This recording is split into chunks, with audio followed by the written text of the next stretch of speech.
Bismillahirrahmanirrahim. Assalamualaikum warahmatullahi wabarakatuh. Ya, kembali lagi bersama saya Ahmad Wahyudani.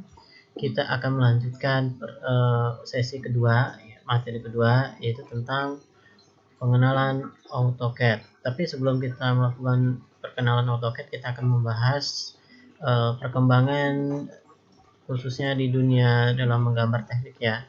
Sekarang kalau dulu mungkin gambar 2 dimensi dan 3 dimensi saja, sekarang lebih dari itu. Ya. Next.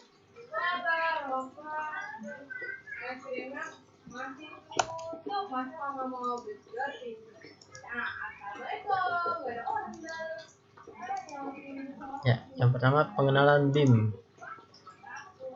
Ya, BIM itu apa? Nanti kita akan bahas. BIM, Building Information Modeling. Jadi sebuah modeling untuk lebih ke gedung ya, informasi gedung.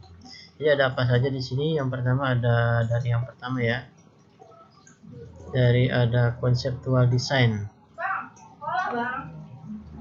Dari conceptual design, ada detailing design, terus kita analisis, terus ada documentation, terus ada fabrication, konstruksi 4 atau 5D, construction logistik, operation and maintenance, renovation, programming. Jadi semuanya menjadi satu. Kemudahan dengan menggunakan BIM ini kita bisa sesuaikan kira-kira kapan gedung itu selesai. Kita bisa memperkirakan kapan gedung itu selesai, kapan gedung itu jadi, karena semua terintegrasi, termasuk di sini ada construction and logistik. Jadi untuk logistik, kebutuhan bangunan itu sudah ada schedule-nya semua. Jadi kita bisa mensimulasikan secara tepat kira-kira kapan gedungnya kita rancang atau gedung yang dirancang oleh developer itu selesai. Oke. BIM, Building Information Modeling, merupakan salah satu teknologi di bidang AIC, arsitektur, engineering, dan konstruksi, yang dapat mensimulasikan seluruh informasi yang ada di dalam proyek pembangunan ke dalam model 3 dimensi. Seluruh informasi yang ada di proyek bangunan, termasuk kapan barang itu sampai, misalkan ada barang yang ini itu berapa, bisa kita input. Ya, dan ini sudah tidak asing lagi bagi seluruh industri AIC di dunia, termasuk di Indonesia. Selama berjalannya BIM sendiri mendapat respon yang sangat positif dari masyarakat, mengingat keuntungan yang ditawarkan oleh bidang AIC ini.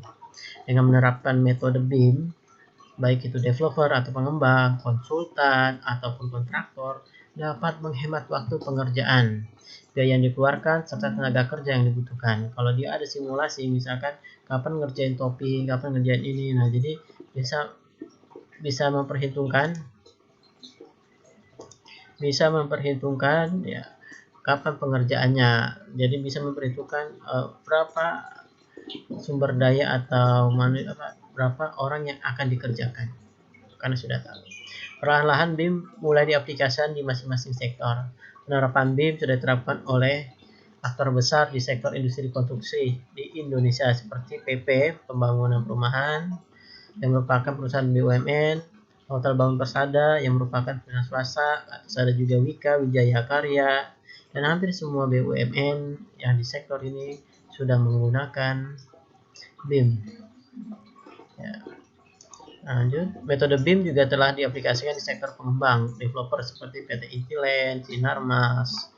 Selain itu, mulailah metode BIM diaplikasikan di konsultan perancangan seperti PT PDW Arsitek dan lain-lain. Namun termasuk Penta ya. Namun setelah beberapa tahun BIM diaplikasikan di Indonesia, penggunanya dirasakan belum maksimal dengan perkembangan yang semakin stagnan. Memang BIM telah diaplikasikan di berbagai sektor tersebut, tetapi tetap memberikan keuntungan sesuai dengan ekspektasi masing-masing. Namun, pengguna BIM sendiri di Indonesia masih hanya sebatas menjawab persoalan bagaimana mengefisiensikan kebutuhan tenaga kerja, waktu, dan uang. Nah, kalau penggunaannya metode BIM di Amerika Serikat atau di luar negeri, ya potensi yang dicapai dari pengaplikasian metode BIM Indonesia masih jauh dari kata maksimal. Jadi kita masih banyak pengembangan yang bisa dilakukan oleh industri konstruksi Indonesia dalam penggunaan BIM. BIM dalam levelnya ada beberapa tingkatan, yaitu ada BIM 3D modeling, ada BIM 4D yaitu terkolaborasi dengan data scheduling. Jadi ada data scheduling, kapan pengerjaan selesai, kapan topping off, atau kapan semua konstruksi itu selesai. Terus ada BIM 5D terkolaborasi dengan data estimasi atau kuantitas dan harga. Jadi di sini di 5D ini nanti ada estimasi dari harga biaya dan segala macamnya, kuantitasnya ada berapa, kalau misalkan. Jadi semuanya terlengkap ya dengan QS. Di sini jadi ada QS-nya, Quantity Surveyor. Terus BIM 6D terkolaborasi dengan Building Sustainability, dan yang terakhir BIM 7D terkolaborasi dengan Data Facility Management Application. Oke, jadi ini levelan tingkat BIM. Ada juga yang membagi level BIM itu menjadi 4 bagian, level 0, level 1, level 2, level 3. Tapi yang kita pakai yang ini ya. Ya kalau untuk level itu silahkan cari di website masing-masing, dicari di website banyak. Oke, terus berikutnya aplikasi apa yang dipakai untuk BIM. Ada beberapa aplikasi software yang bisa kita gunakan untuk kita menggunakan BIM ya. Yang pertama ada Autodesk AEC Collection. Jadi Autodesk ini ada beberapa software, dan software itu bisa dipakai menjadi satu kesatuan biar menjadi satu BIM yang komplit. Terus ada software Bentley, terus ada software Allplan, Tekla, Lumion. Nah, ini adalah beberapa software yang biasa dipakai di BIM. Cuma untuk mata kuliah menggambar teknik ini kita hanya akan membahas software dengan AutoCAD, dan karena kita lingkupnya electrical ya atau elektronik, itu untuk saat ini untuk penggunaan software AutoCAD saja sudah cukup untuk gambar teknik ya. Tapi kalau teman-teman mau belajar Revit yang untuk ke BIM-nya silakan. Untuk mata kuliah ini kita hanya akan membahas AutoCAD saja.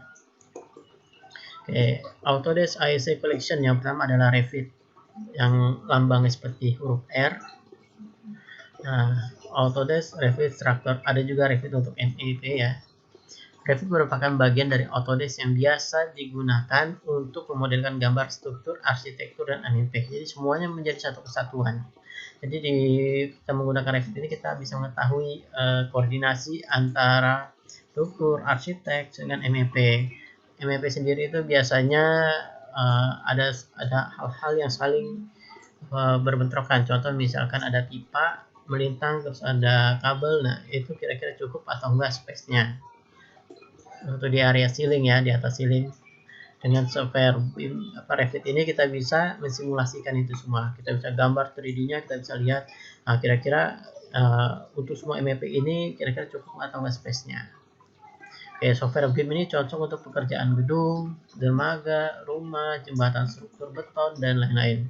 Keuntungan dari Revit adalah cara menggunakannya simple dan mudah, sedangkan kekurangannya adalah software ini agak berat jika permodelan pembesian dimasukkan ke dalam struktur beton, sehingga memerlukan sertifikasi hardware sangat tinggi. Jadi software ini agak berat dan membutuhkan spek komputer yang tinggi. Jadi kalau mau belajar Autodesk Revit, disiapkan dulu hardware atau komputer yang mumpuni ya. Disiapin dulu hardware atau komputer atau laptop yang mumpuni. Oke, berikutnya penggunaan AutoCAD Civil 3D pada teknologi BIM ini untuk membuat pemodelan 3D pekerjaan tanah. Nah, ini khusus ini di luar lingkup elektro ya. Ini lingkup sipil, biasanya pekerjaan tanah atau surface. Sebagai contoh, memodelkan saluran irigasi, bendungan, revetment pulau, dan lain-lain.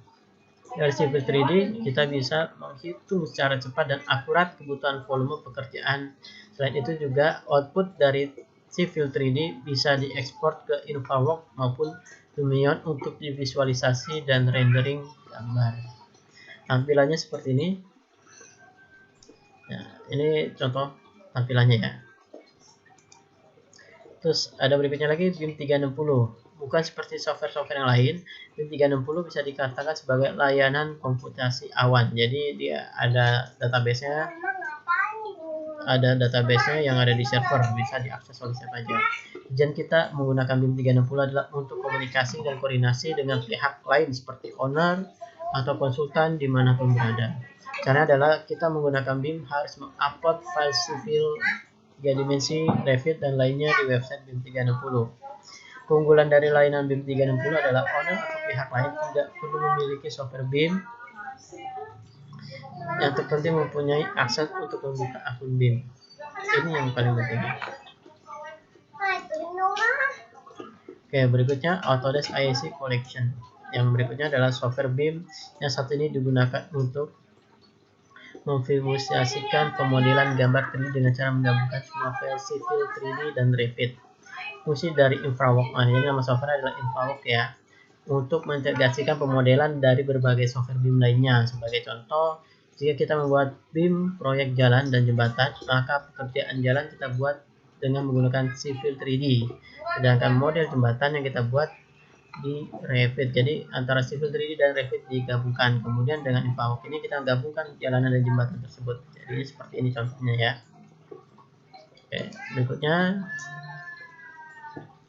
3D Max ya, 3ds Max ya. Fungsi dari software BIM ini adalah untuk rendering dan visualisasi model BIM yang sudah dibuat dengan software di atas tadi. Selain itu 3D Max bisa digunakan untuk membuat animasi metode pekerjaan. Nah, jadi untuk animasinya kita pakai 3ds Max ya. Oke, terus software yang kedua tadi kan dari Autodesk. Nah, sekarang yang kedua adalah Bentley. Bentley juga merupakan salah satu produk unggulan untuk mengimplementasikan BIM. Bentley ini digunakan untuk membuat model BIM proyek jalan tol yang mempunyai tingkat kerumitan tinggi. Selain itu, software BIM ini juga terbilang lebih ringan dibandingkan dengan Revit. Namun, nah ini yang jadi permasalahan, harganya adalah lebih mahal. Kita lihat di sini ada 3 bagian. Yang pertama information modeling, informasi tentang modeling semua ada di sini, ada design development dan interoperability. Ini semuanya ada di sini ya. Dia juga bisa pakai ini ya, Revit dan lain. Bisa pakai AutoCAD, dimasukin di sini. Ini pre-design dan schematic design pass. Jadi dia bisa menggabungkan software-software lain di sini ya. Informasi modeling. Terus yang berikutnya adalah integrated project. Nah, integrasi projectnya. Yang pertama ada desain dan construction data koordinasi. Jadi koordinasi desain dan data konstruksi. Ya, ini ada software yang dipakai. Terus form data quality dan validasi. Nah, habis itu terakhir adalah intelligent structure. Pada tahapan ini ada publish intelligent modeling, terus owner consumes building data. Owner melihat atau mengkonsumsi atau memakai ya data building. Nah, kurang lebih kalau pakai iChoice ini seperti ini. Ini software Bentley, cuman ya harganya. Oke, berikutnya Allplan. Software Allplan ini terbilang baru masuk Indonesia, belum lama dibandingkan dengan rival-rivalnya atau lawan-lawannya ya. Allplan ini merupakan produk unggulan dari Jerman. Emang sejak awal muncul Allplan ini hanya dipasarkan di wilayah Eropa saja. Kebetulan belum lama ini ada vendor yang mempresentasikan Allplan dan cukup menarik karena ada keunggulan yang ditawarkan oleh Allplan ini. Salah satu keunggulannya adalah file size yang kecil walaupun gambarnya sangat kompleks. Penggunaannya lebih simpel, ada bangunan yang tingkat kesulitan tinggi. Dengan teknologi Parasolid, softwarenya sangat ringan. Jadi dibandingkan dengan Revit dan lain, ini termasuk lebih ringan. Ya, berikutnya ada Tekla. Dengan produk Tekla Insight, software BIM satu ini sudah lama dikenal dengan engineer Indonesia dan mempunyai keunggulan di pemodelan di analisis pada struktur baja. Nah, ini tampilannya kurang lebih seperti ini. Ini lebih ke struktur baja ya biasanya. Berikutnya Lumion, software BIM yang satu ini digunakan untuk visualisasi dan rendering seperti 3ds Max. Biasanya Lumion digunakan untuk finishing dan pembuatan animasi metode kerja saja. Hasil dari Lumion adalah hasil rendering yang mantap dan pencahayaan yang keren. Nah, ini contohnya sebelah kanan, yang sebelah kiri ini gambar yang belum kita Lumion. Nah, setelah masuk kita proses pakai Lumion, hasilnya tampak seperti sebelah kanan. Sebelah kiri ini gambar pakai SketchUp, sebelah kanan hasil rendering dengan Lumion. Jadi tampak hasilnya yang sebelah kiri itu masih sebuah konsep, tapi kalau sebelah kanan sudah bentuk realistik. Oke, berikutnya pengenalan AutoCAD. Untuk pengenalan AutoCAD kita masuk ke video sesi berikutnya. Sekian dari saya. Wassalamualaikum warahmatullahi wabarakatuh.